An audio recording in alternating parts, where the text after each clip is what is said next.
Snowpiercer is the latest adaptation of the film and graphic novel that follows the remnants of humanity in a frozen wasteland on a careening train around the globe. I'm Rob Licuria, Senior Editor at Gold Derby, and I'm here with Tony and Grammy winner David Diggs, who stars as Andre Layton.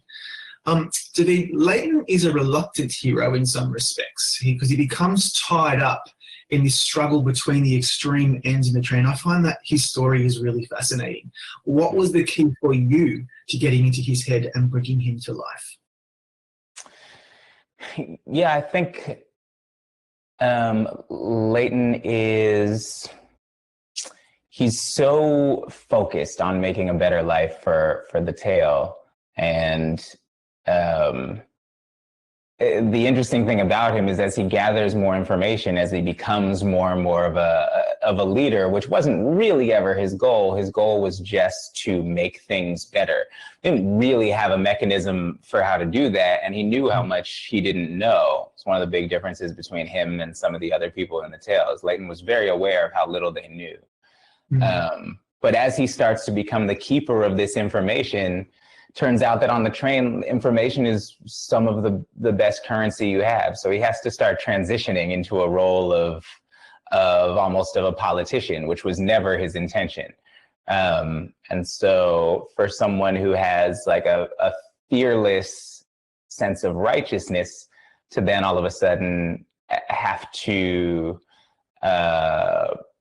be working with and making alliances with people that he maybe doesn't agree with or doesn't like, and still somehow maintain his focus on his goal of making a better life for the tale it's just an interesting predicament he ends up in. And I think what was exciting to me about Layton is that he's so smart and so versatile, and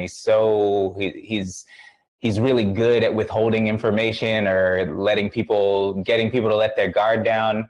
But also he's emotionally damaged in the way that everybody on this train is emotionally damaged, having lived through a great loss. And I think those factors start to come into play in his life as a revolutionary. And that is really interesting to me. Yeah. You signed on quite early in this project, even before its current iteration when it went through a few developmental changes. What attracted you to the project initially? Why did you want to sign on? I love science fiction, and I was sort of looking for a TV show to be a bigger part of. And I had a few offers come my way, and this script came along, and I auditioned and really liked the creative team, but also it just felt like a world that I could hang out in for a while and not, there were so many directions it could go. And I found that so interesting because it's a closed system. You would think with the limiting nature of actual train cars that would feel like it limited the kinds of storytelling you could do, but it became clear pretty early on that that constraint actually freed you up in a lot of ways to tell a whole bunch of different kinds of stories. So that's what was interesting to me. That's so interesting to me too, because when you watch Snowpiercer, I was thinking, well, a lot of this show is quite internal. There's not a lot of scope for being in the great outdoors. And I wondered how challenging that would have been. You're saying that it actually freed you guys up to start exploring these characters internally. Can you kind of expound on that and what you mean? Yeah, well, I think the best way I can describe this is I used to, before I ever started writing rap songs, I wrote poetry, right? Yeah. Just kind of like free verse, free form poetry. I don't think I was very good at it. And then some of my friends started telling me about writing rap songs and adding the constraint of meter and rhythm. All of a sudden freed up my writing a lot. The fact that there were guidelines to how many syllables you could fit in a certain amount of bars, right, allowed me to be a lot more creative with the topics I was choosing or explore different cadences because a bar length is always the same. And this Yeah. train kind of does something similar, confining everything to 1,001 cars, which, mind you, is still, if they were to build all 1,001 cars, that is way more sets than have ever been on any TV show, right? So, so it's not actually that limiting, but something about the narrowness of the scope and the very defined world actually forces you to think creatively, because you always have to think in terms of the guide rails that are on the story. So if it can't happen on a train, it can't happen. That's actually kind of amazing, because what your brain starts doing is saying, well, what are all the things that can happen on a train? Which is actually a way easier thing to think about than what are all of the things that can happen at any point in the history of human beings. Yeah, that's I really I think that's really clever, actually. And speaking of these characters and their internal struggles, when I spoke to Graham and even Jennifer a couple of weeks ago, they both agreed that the characters don't fit neatly within the good guy or bad guy mold necessarily. They're all quite nuanced, which is great.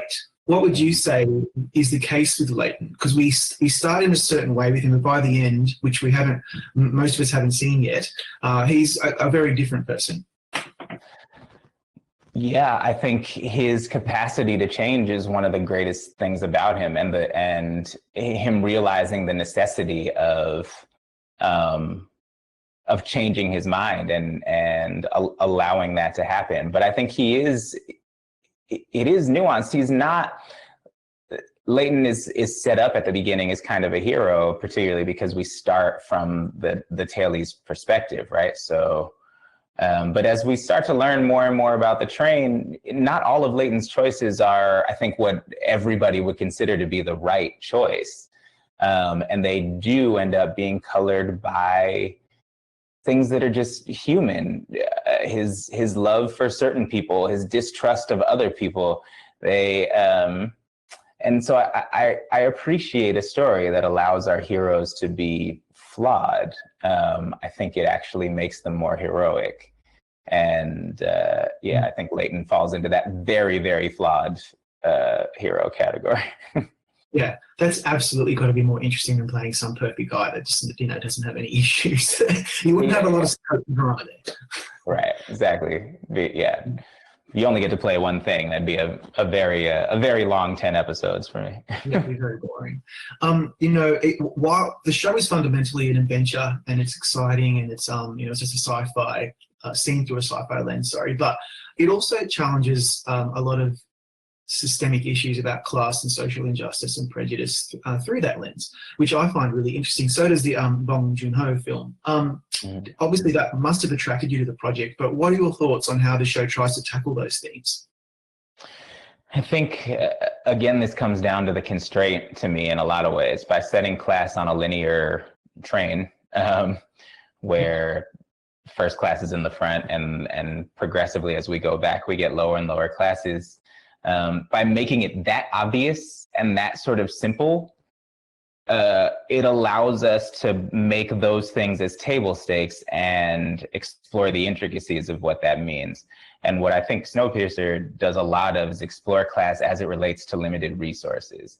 And I think that's really interesting and something that I at least hadn't generally talked about as explicitly as I have since working on this show, even though I've thought about this idea of class a lot, and particularly in my life of late, as I've sort of like transitioned into a new socioeconomic status than I used to exist in. Yeah. And so, but I think positing it specifically as it relates to very limited resources is really interesting, because the haves and the have-nots become, the stakes of that seem even higher. And then when you stop to think about it, you realize that actually that is the stakes generally in the world right now. That is, our resources are very limited. And so it starts to force you to examine a system in which a very small percentage of the people have access to way more of the resources than most of the people. And that becomes troubling. It sure does. And, this has been going on for quite some time. The world that we were living in last year, prior to the pandemic, was extremely polarized. Issues around privilege and around class and class structure and social injustice were already very much in the zeitgeist, but now we're experiencing something else where wealth or level of privilege is actually become more and more prominent because of the pandemic. And I'm wondering if you get a lot of feedback about that, because it's quite interesting that the show is running at the same time that we're actually experiencing something similar in the world today. Yeah, I think about this a lot, and I think it's nobody planned for this, obviously. And I think what it does is bring different things to the forefront that were already baked into the show. The show was talking about so much, but the things that come to the forefront now are these issues of class and resource scarcity, and also, to me, also this sense of loss for a pretty recent past. So I think a lot about just missing the way we used to gather. We had to cancel a tour. My band had to cancel we had like 60 tour dates lined up that we had to cancel. And I really miss playing shows. I miss being in close quarters with lots of like sweaty people, And so that's a thing that I recognize so much when I watch these episodes now, is that all of these people are dealing with a profound loss of a way of living that is just fundamentally changed forever. So it is interesting that just different things come to the front. Absolutely. When I was watching the series, I remembered that your background is musical. It's also, you've been an artist for quite some time, but I haven't seen you do a lot of really overtly physical stuff in terms of stunts and fighting and stuff like that. And I just was thinking to myself, I wonder how a performer like David would have at least enjoyed that aspect of it, and was it challenging at all to do that kind of work? I was so excited for the stunt work, and because I had never done it before, but I was an athlete in my past life, like I am. It's a thing that I miss, right? The kind of need to be physical, and so I was excited about it, and I was right.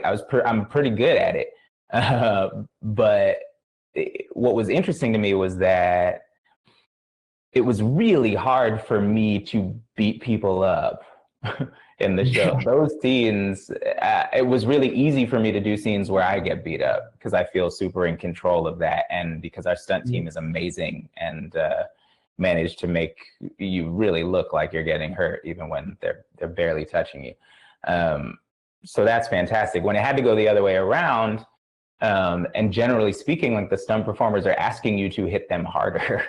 And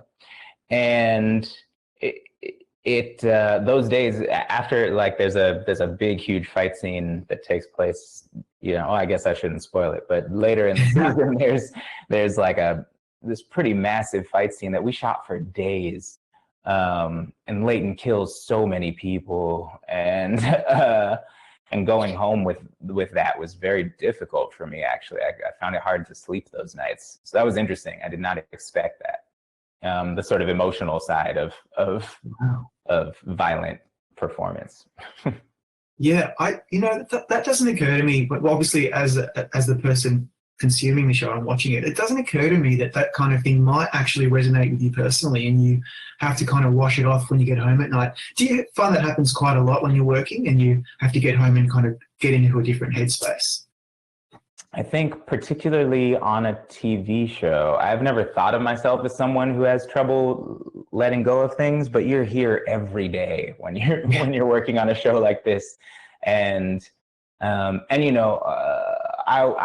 spent entire months every day just getting covered in fake blood, because what we're shooting that month is a particularly violent stretch of show, and so yeah, Snowpiercer is a thing that I really have to let go of when I go home, and it's interesting. Like, I know some people can really go home and do homework and work on their lines and stuff like that and get prepared for the next day. I cannot. I really have to let it go, or I'm not particularly functional the next day. Wow. I was told that season 2 was almost done before the shutdown forced a halt to production. So I'm sure you're looking forward to getting back to work. But what can we look forward to in season 2? Do you think that it's a different? Is it a departure? Is it the same stuff that we've seen already? What do you think about season 2 so far? It's a continuation. You know, there is a war for a dominant ideology that's happening in season 1, and that struggle continues, but with some new twists. The two ideologies that are fighting are actually different than we thought they were at the end of the first season. I think that's a vague enough way to answer that question. You'll be fired, and we don't want that. Now, given that we're a Gold Derby, we love talking about awards, and you're most known for your work on the Broadway phenomenon Hamilton, obviously, and you won a Tony for your Broadway debut. And on the stage, I remember you were obviously extremely happy, and you gave a shout out to your parents who gave you the support you needed to do what you wanted to do. I thought it was really lovely the way you did that. And I just was wondering if you could take us back to that night and your fondest memory of winning that really exciting and prestigious award. I don't remember much of it that isn't on video, honestly. Like, it was such a blur. But I do sort of remember the feeling that I had been having all day, which was that it was such a wild ride, that show. And you're so inside of it. So, you know, 8 shows a week is it's different than anything else. And so you're so inside of it. And then the Tony season starts mounting up, and on top of your 8 shows, you're doing all this press, all these interviews, and you're like campaigning essentially for a thing that I didn't know you had to campaign for, you know? So I was not prepared for this. And it's just a wild ride. And when I just remember that day, because the Tonys are they're a whole day event, because you're there rehearsing for the thing that your show's going to perform up, you know. And so it was kind of the first day I got to sit down in a long time and think about sort of the journey up to that point. And the thing that just kept sticking with me was that I have only had the freedom to be inside of this because of major sacrifices that my family made.